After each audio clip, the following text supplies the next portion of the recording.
Well, wait, what? Oh,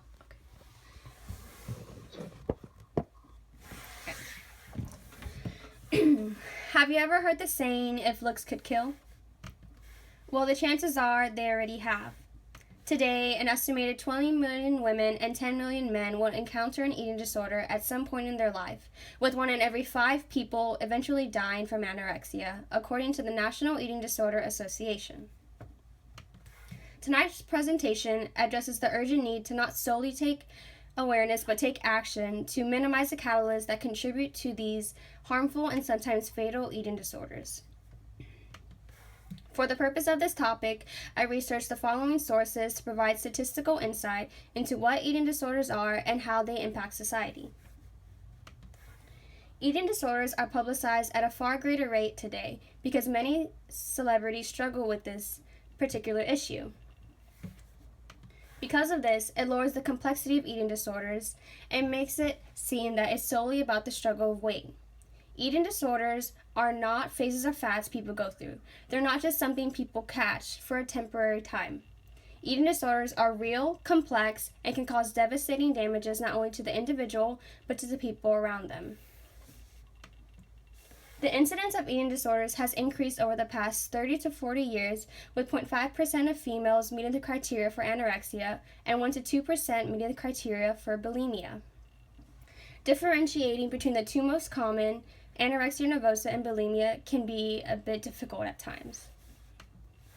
Anorexia nervosa is the intense fear of gaining weight while being 15% below the ideal body weight.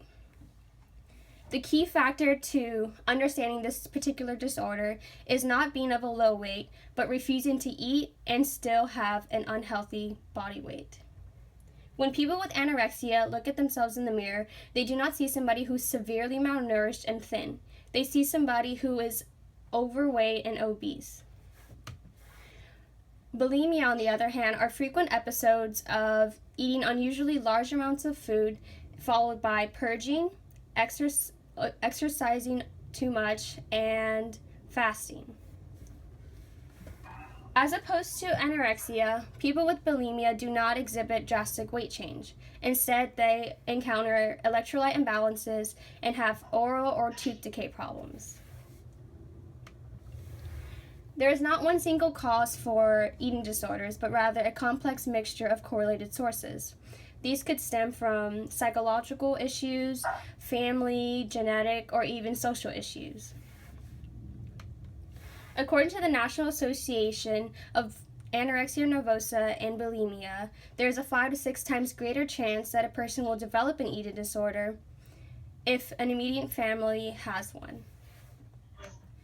Regarding psychological disorders, people can develop eating disorders based off bullying, temperament, sexual abuse, or physical abuse. In one particular case, a young lady experienced a brutal and sexual assault and developed bulimia following the incident. She began to purge because she wanted to get rid of any of the feelings of disgust she felt after the incident. In some eyes, this may seem a little bit severe, but her mentality was to gain back that control that she lost when she was sexually assaulted. As we all know, social media has become a major part of today in society. Social media has continued to add to the fuel of eating disorders while maintaining the pressure for males and females to obtain the perfect body image. For males, 1 in every 10 cases revolves around the male trying to obtain a slender or big, bulky body type and will eventually resort to drug use or steroids. In order to combat these statistics, we need to do more than just raise awareness. Taking action is what will make change happen. And this could start by reversing America's outrageous price gap that makes unhealthy foods far less expensive than healthy foods.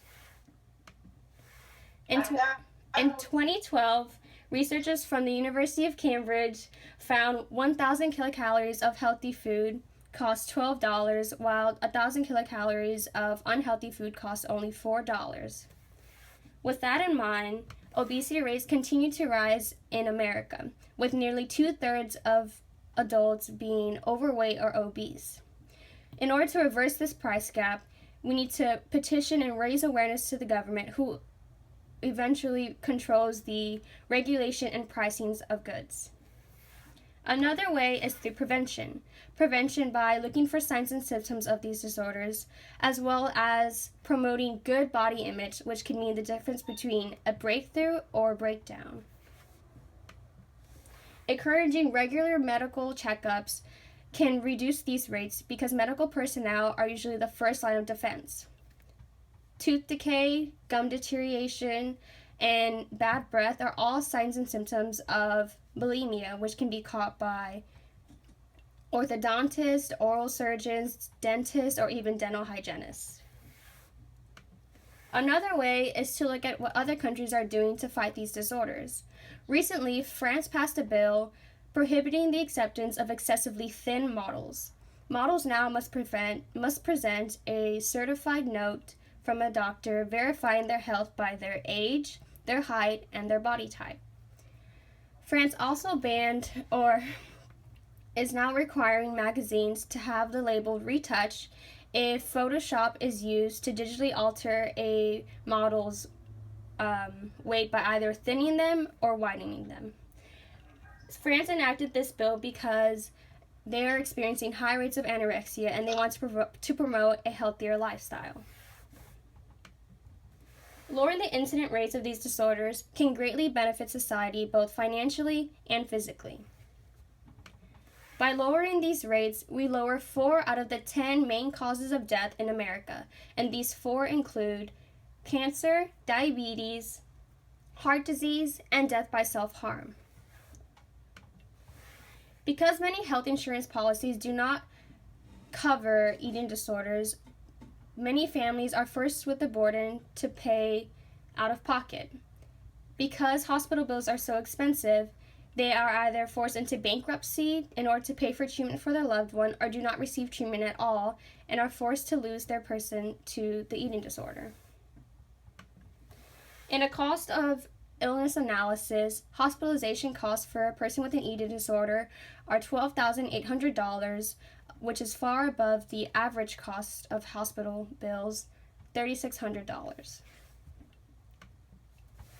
Transitioning from a small scale to an even larger one is what will truly make a difference regarding these disorders. Working together to bring back the people of society and not allowing one another to succumb to some of these detrimental disorders is the change that is needed today. And whether that is by discouraging the toxic image that society has drilled into our brains about the perfect body type, or by donating to a local or national nonprofit organization for eating disorders, or by simply going beyond the bar and working together to fix the price gap in America. Whatever is chosen, action beyond attitude is what is needed for change. And it is like the saying goes, progress is impossible without change, and change has to come from within, or else nothing will happen. Thank you. Okay.